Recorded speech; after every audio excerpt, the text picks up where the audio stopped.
Assalamualaikum warahmatullahi wabarakatuh.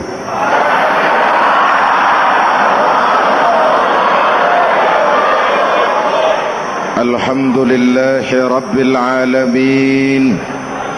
Wassalatu wassalamu ala ashrafil mursalin Sayyidina wa maulana Muhammadin wa ala alihi wa sahbihi ajma'in, amma ba'du.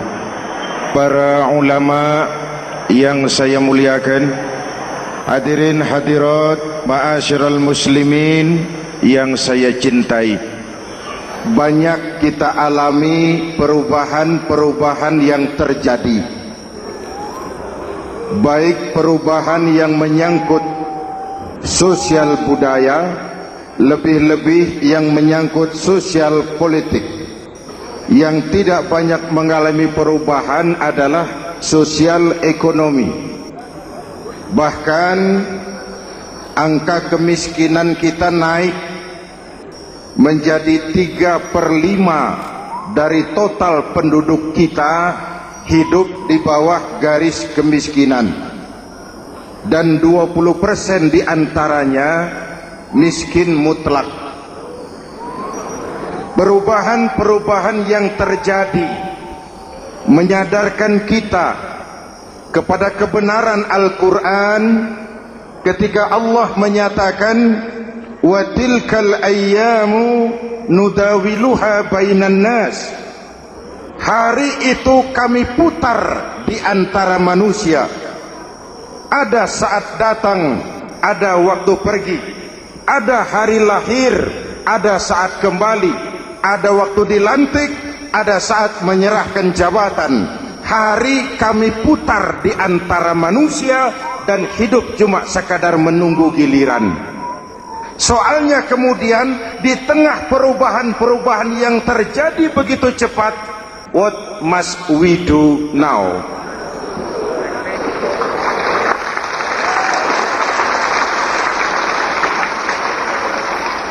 Saya juga ngerti itu. Yang penting kan penampilan. Saudara-saudara kaum muslimin di seluruh tanah air, jadi pemimpin adalah pelayan bagi orang yang dipimpinnya. Okelah, perbaikan ekonomi, pembukaan lapangan kerja baru kita serahkan kepada pemerintah, karena kita percaya mereka orang-orang terpilih belaka yang dipilih dengan kepercayaan akan mampu membawa rakyat keluar dari kesulitan. Amin. Tugas kita sekarang di zaman susah meluruskan akidah. Jangan sampai mbah dukun yang naik ke permukaan. Betul? Islam misinya yang pertama membebaskan manusia dari kemusyrikan. 13 tahun Rasul berjuang di Makkah, menanamkan akidah, meluruskan keyakinan, membentuk iman. 13 tahun membebaskan manusia dari belenggu kemusyrikan. 13 tahun menanamkan la ilaha illallah Muhammadur Rasul dengan seluruh konsekuensinya. Kalau saya yakin tidak ada Tuhan selain Allah, saya tidak akan minta tolong kecuali hanya kepada Allah. Saya tidak akan pernah takut kecuali hanya kepada Allah. Saya tidak akan menggantungkan hidup kecuali hanya kepada Allah. Saya tidak akan minta rizki kecuali hanya kepada Allah. Saya tidak akan melarikan persoalan kecuali hanya kepada Allah. Kalau konsekuen dengan keyakinan ini, mbah dukun nggak dapat tempat.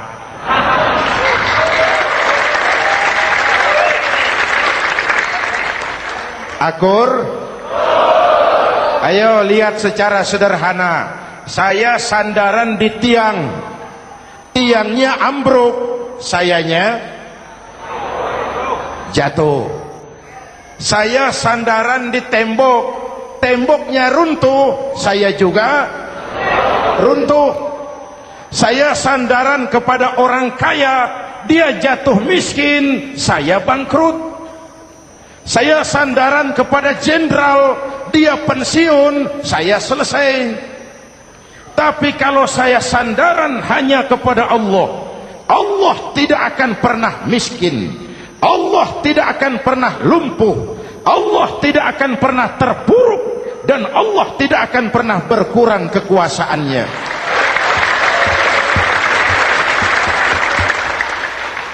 Maka umat Islam, sesulit apapun zaman yang kita hadapi, Allah juga tempat kita bersandar. Jelas? Selama ini kita iman dalam ucapan, tapi sekuler dalam perbuatan. Di masjid ada Allah, di kantor Allah tidak ada, maka korupsi merajalela.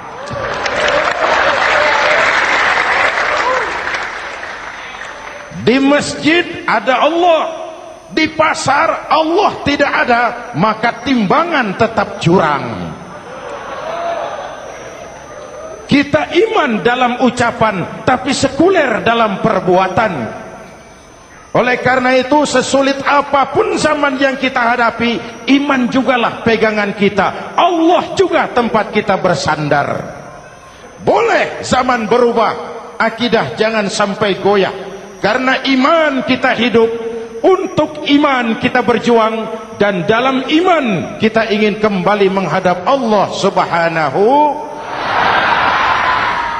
Selama ini manusia Indonesia kita lebih banyak diisi otaknya, hati sering kosong, agama dangkal, akidah rapuh, moral rendah. Memang kemudian muncul banyak orang-orang pintar, cuma sayang tidak benar. Indonesia kita bangkrut, Indonesia kita terpuruk, Indonesia kita sakit parah kalau diurus orang yang cuma pintar tapi tidak benar. Kita perlu orang-orang pintar, tapi kita lebih perlu orang benar. Jelas? Kalau cuma pintar tapi tidak benar, itu yang sering saya sampaikan, nanti disuruh ngurus beras malah nimbun beras.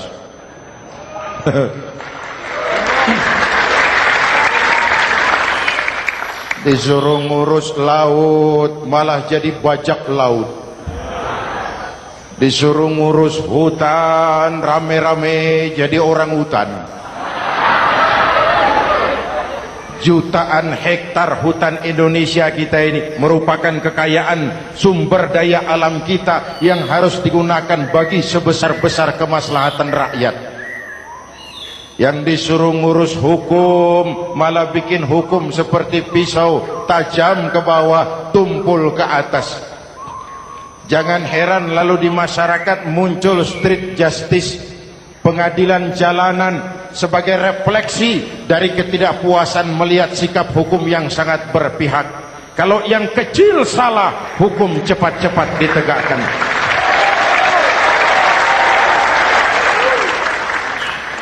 Lihat saja sekarang ini, kalau orang terkenal banyak uang, punya masalah, antri yang bela. Betul? Tapi saudara lihat si Marsina di Jawa Timur, si Sengkon dan Karta di Jawa Barat, si Udin Bernas wartawan Jogja, terseok-seok mencari keadilan, sampai hari ini urusannya masih remeng-remeng. Kenapa bisa begitu? Jawabannya sederhana, tidak ada fulus. Ada fulus mulus, tidak ada fulus manfus. Betul? Jangan sampai para penegak hukum kita terjebak pada lagu baru, maju tak gentar membela yang bayar. Biar bertentangan dengan nurani, biar bertentangan dengan public opini, biar bertentangan dengan rasa keadilan. Siapa yang bayar, itulah majikan. Mau benar atau salah, belain terus. Kalau seperti inilah hukum kita, mafioso keadilan akan tetap gentayangan. Hadirin yang saya hormati, 13 tahun beliau berjuang di Mekah, meluruskan keyakinan, memantapkan akidah, meneguhkan iman. Dari situ segalanya dimulai, dan ke situ segalanya akan menuju.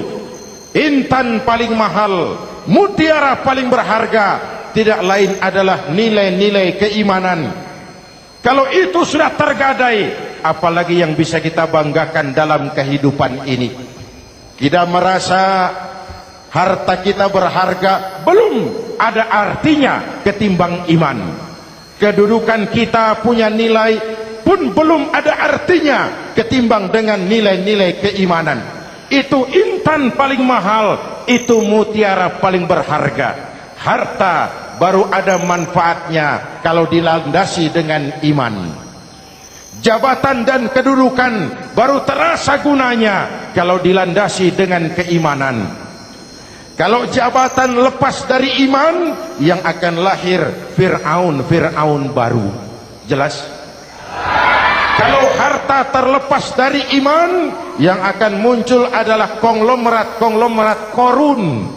Kalau ilmu pengetahuan terlepas dari nilai dasar keimanan, maka yang akan muncul adalah ilmuwan pelacur yang menyalahkan yang benar, membenarkan yang salah untuk kepentingan pribadi. Dan kondisi seperti itu tidak akan membuat kita makin sehat. Oleh karena itu, pada kesempatan ini, pesan pertama saya, menghadapi zaman susah, tetap jaga akidah, tetap pelihara keyakinan. Kesulitan bukan untuk ditakuti, untuk diatasi. Hidup adalah kerja keras, bukan keajaiban. Perubahan tidak akan datang hanya dengan simsalabim abragadabra. Perubahan tidak akan muncul hanya dengan berandai-andai. Perubahan tidak akan turun dari langit seperti turunnya embun di waktu malam. Perubahan adalah kerja keras, sehingga Al-Quran membimbing kita, innallaha la yughayyiru ma biqaumin hatta yughayyiru ma bi anfusihim. Allah tidak akan mengubah keadaan suatu bangsa kalau mereka tidak mau mengubah apa yang ada di dalam diri mereka. Yang ada di dalam diri itu rule of thinking, state of mind, cara kita berpikir, cara kita memandang kehidupan, cara kita mengatasi persoalan. Hadirin yang saya hormati, inilah iman. Berangkat dari ini kita menyadari ini ujian buat kita rakyat. Dan kita rakyat Indonesia ini kalau sama susah sih sudah kenyang. Ya Pak? Ya Pak? Kita ini sebagai bangsa mengalami apa yang disebut oleh Bung Karno up and down, naik turun, timbul tenggelam, pasang surut.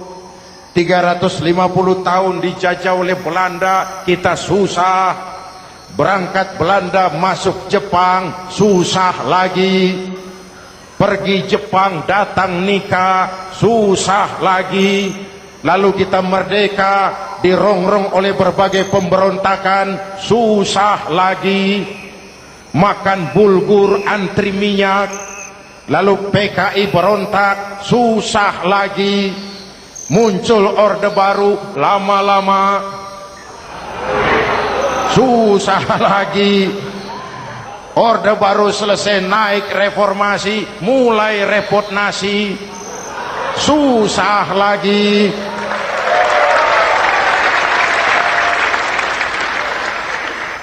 Kalau susah kita ini sudah akrab, sudah intim, mestinya kalau sudah susah seperti itu jangan salah sikap menyikapi kesusahan. Jangan sampai kita potong kompas, ambil jalan pintas, terjebak menghalalkan segala cara. Itu tidak akan menguntungkan, itu tidak akan menyelesaikan. Kalaupun selesai, nampaknya penyelesaian sesaat. Dan penyelesaian sesaat bukan penyelesaian yang sebenarnya. Karena itu tetaplah dalam koridor keimanan. Boleh zaman berubah, akidah jangan sampai goyah. Silahkan masa berganti, tapi keyakinan jangan mati. Sekali la ilaha illallah sampai tetes darah paling penghabisan, tetap la ilaha illallah. Sanggup? 3 orang. Sanggup? 21. Sanggup? Kalau sanggup kita harus konsekuen. Saudara-saudara di seluruh tanah air, misi yang kedua dari Islam setelah membebaskan manusia dari kemusyrikan, membebaskan manusia dari ras diskriminasi, mengikat manusia dengan tali akidah. Sebelum Islam datang, manusia dibedakan oleh warna kulit, manusia dibedakan oleh faktor keturunan, manusia dibedakan oleh faktor harta dan benda. Adalah Rasul yang mengajarkan, innallaha la yanzuru ila suwarikum wala ila amwalikum walakin yanzuru ila qulubikum wa a'malikum. Allah tidak melihat potonganmu, Allah tidak melihat hartamu. Yang Allah lihat itu adalah hatimu dan amal perbuatanmu. Jauh sebelum Amerika teriak-teriak membanggakan apa yang mereka sebut sebagai Declaration of Independence, Nabi sudah mengajarkan kepada kita semua, annas kulluhum li Adam wa Adam min turab la fadla li arabiyyin ala ujamiyyin illa bittaqwa. Seluruh manusia berasal dari Adam. Adam diciptakan dari tanah. Tidak ada kelebihan Arab dengan yang bukan Arab kecuali takwanya. Jauh sebelum Amerika mencanangkan bahwa semua manusia dilahirkan sama, that all men are created equal. Jauh sebelum itu Islam sudah membebaskan manusia dari ras diskriminasi. Apa dalam konteks kekinian menghadapi zaman susah tetap jaga kerukunan? Ya Pak, ya Bu, oi Bu,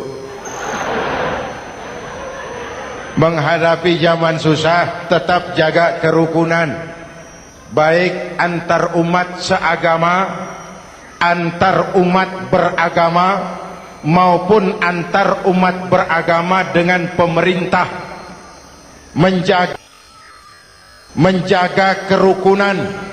Jangan saling sikat sikut di antara kita. Sebab kalau sudah rukun, saya ajak berhitung. 1 ditambah 1 sama dengan, itu matematika namanya. Hasilnya pasti. Tapi angka sosial hasilnya aneh. Saya ubah jadi angka sosial. Ayo kita berhitung lagi. 1 orang takut ditambah 1 orang takut sama dengan 2 orang setengah berani. Kenapa setengah berani? Karena sudah berdua. Tadi kan takut sendiri. Kalau sama-sama takut berkumpul jadi setengah berani. Kalau ditambah 1 orang takut lagi, 1 orang takut ditambah 1 orang takut ditambah 1 orang takut sama dengan 3 orang berani. Kenapa jadi berani? Karena sudah bertiga.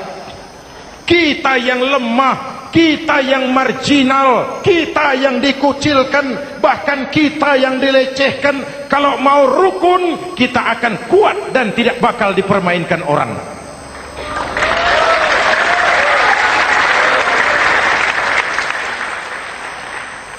Tapi kalau rukunnya yang satu mau menikam yang lain, saya ajak berhitung lagi. Yuk berhitung yuk. 1 ekor ayam ditambah 1 ekor musang sama dengan 1 ekor musang. Kemana ayamnya? Dimakan musang. Betul nggak nih hitungan? Ayo kita hitung lagi. 1 ekor ayam ditambah 1 ekor musang sama dengan 1 ekor musang. Kemana ayamnya? Dimakan musang.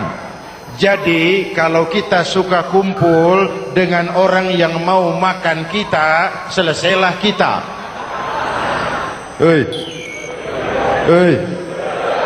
Maka kalau merasa kita ini ayam, yuk kumpul sama-sama ayam, pulang ke kandang ayam.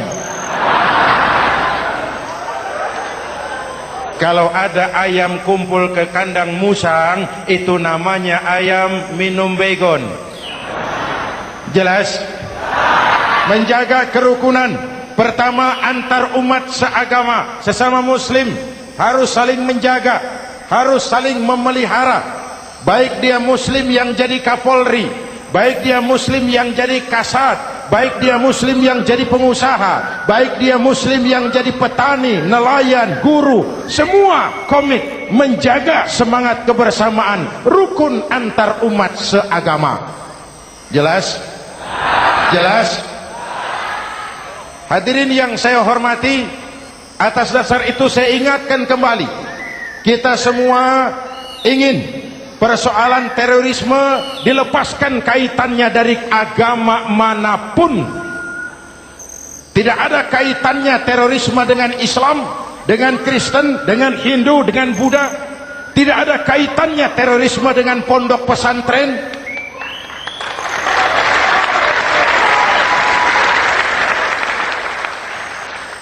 Jangan sampai pesantren jadi kambing hitam. Karena sejak zaman penjajahan, pesantren sudah terbukti memberikan kontribusi bagi perjuangan memerdekakan rakyat Indonesia. Rukun antar umat seagama. Yang kedua, rukun antar umat beragama. Islam ini rahmatan lil. Jangankan manusia walaupun berbeda agama, binatang saja dihormati. Ada hadis, fa iza zabahtum fa ahsinuz zibhata. Kalau kamu menyembelih hewan, sembelihlah dengan cara yang terbaik. Jangan menyembelih ayam dengan pisau tumpul. Itu namanya tidak berperi kebinatangan. Yang kecil lagi, saudara buka babul istinja, makruh buang air kecil di tanah yang berlubang. Sebab apa? Pertama, menjaga kesehatan. Siapa tahu di lubang yang saudara buang air kecil itu ada gas beracun. Kalau tidak, melindungi binatang yang ada di dalam lubang. Siapa tahu di lubang yang saudara buang air kecil itu ada semut sedang rapat membahas terorisme. Apa dosanya lalu mati dikencingi? Ini namanya rahmatan lis semut. Binatang saja dilindungi. Maka perbedaan agama tidak harus menyebabkan kita bertolak belakang. Perbedaan agama bukan alasan untuk saling bermusuhan. Apalagi kita sudah menyadari tentang kemajemukan kita, tentang kebinekaan kita, tentang keragaman kita. Rukun antar umat beragama, saling menghormati, saling menghargai, tapi tetap dalam batas lakum dinukum. Lalu rukun antar umat beragama dengan pemerintah. Hadirin yang saya hormati, yang benar kita dukung, yang salah kita perbaiki dan kita tegur menurut cara-cara yang diajarkan oleh agama kita. Dan sholat berjamaah, pendidikan bernegara yang paling bagus. Tadi kita sholat ada imam, ada makmum, betul? Makmum wajib ikut imam kalau imam benar sholatnya. Rakyat wajib ikut pemimpin kalau pemimpin benar mimpinnya. Masyarakat Islam ini loyal. Masyarakat Islam ini bukan pemberontak. Masyarakat Islam ini taat dan setia. Kapan? Kalau imamnya benar. Imam takbir, makmum. Imam ruku, makmum. Imam i'tidal, makmum. I'tidal. Imam sujud, makmum. Tapi kalau imam keliru, mestinya imam ruku malah sujud. Salah imam ini. Tegur. Siapa yang wajib negur? Makmum yang sop terdepan. Anggota DPR.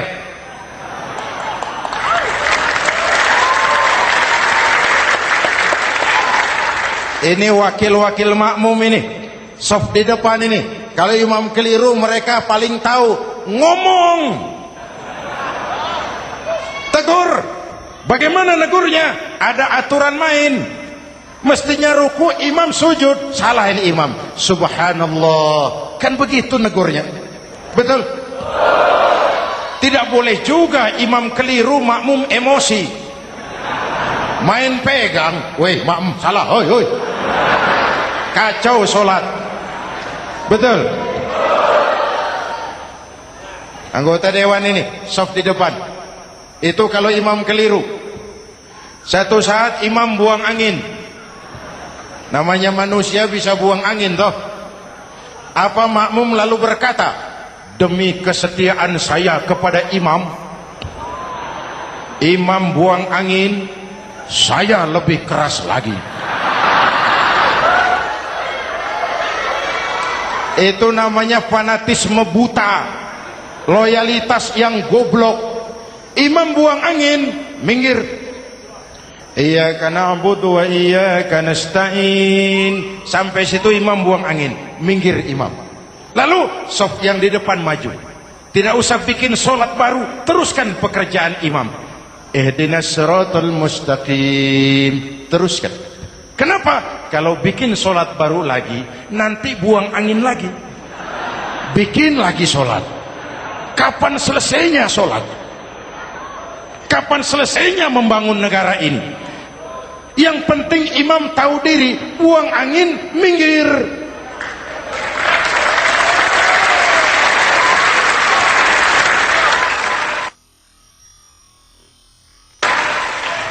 Ini kacaunya solat berjamaah kita sekarang. Kacaunya negeri kita sekarang. Banyak imam sudah buang angin, gengsi. Dia aja merasa nggak punya salah. Dikasih tahu sama makmum, imam tadi buang angin ya, malah jawab sedikit. Apa kalau sedikit lalu tidak batal solat itu?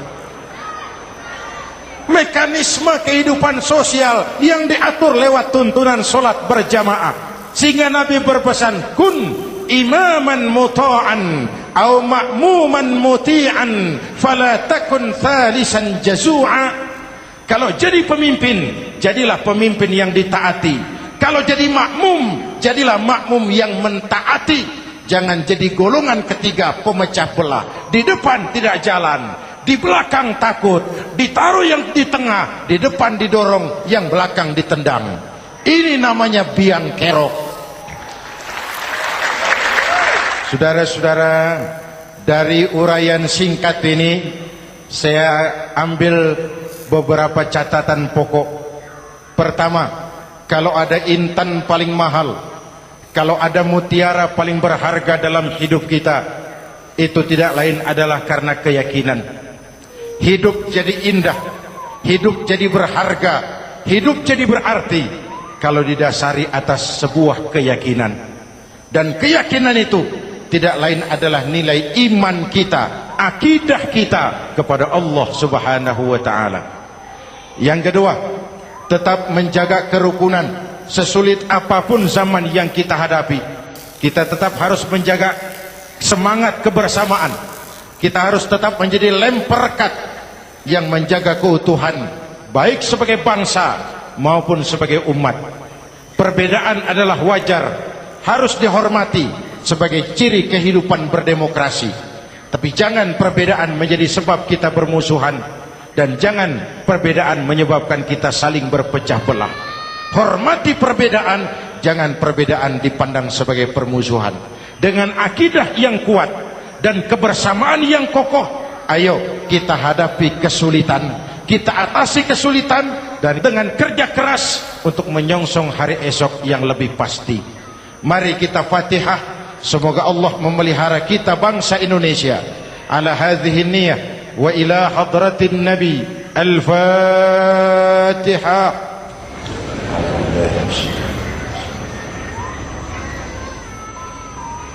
Iyyaka na'budu wa iyyaka nasta'in. Ihdinas siratal mustaqim. Siratal ladzina an'amta 'alaihim. Bismillahirrahmanirrahim. Amin. Alhamdulillahi rabbil alamin.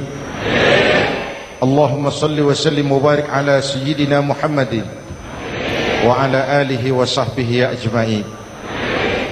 Allahumma rabbana taqabbal minna salatana wa siyamana wa qiyamana wa takhashu'ana wa ta'abbudana wa tammim taksirana ya arhamar rahimin. Allahumma aslih man fi salahihi salahul muslimin. Allahumma ahlik man fi halakihi salahul muslimin. Allahumma rabbana la tu'akhizna in nasina aw akhtana. Rabbana wa la tahmil alaina isran kama hamaltahu ala alladhina min qablina. ربنا ولا تحملنا ما لا طاقة لنا به واعف عنا واغفر لنا وارحمنا أنت مولانا فانصرنا على القوم الكافرين. اللهم اجعلنا من السعداء المقبولين ولا تجعلنا من الأشقياء المردودين. أفضل ما قلته أنا والنبيون من قبلي لا إله إلا الله.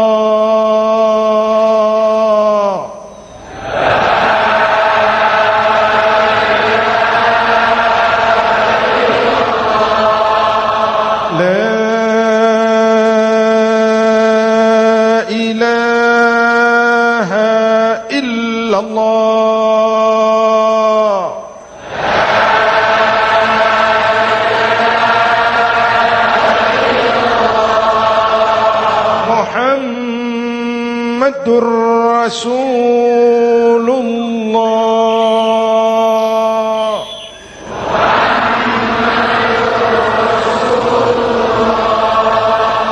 sallallahu alaihi wa alihi wa sallam. Kalimatu haqqin 'alaiha nahya wa 'alaiha namut wa 'alaiha wa biha nub'atsu insyaallah minal aminin minal aminin minal aminin rahmatika ya arhamar rahimin.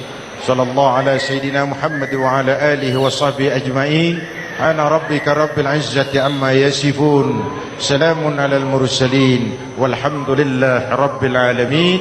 Jumpa lagi di lain kesempatan insyaallah. Wassalamualaikum warahmatullahi wabarakatuh.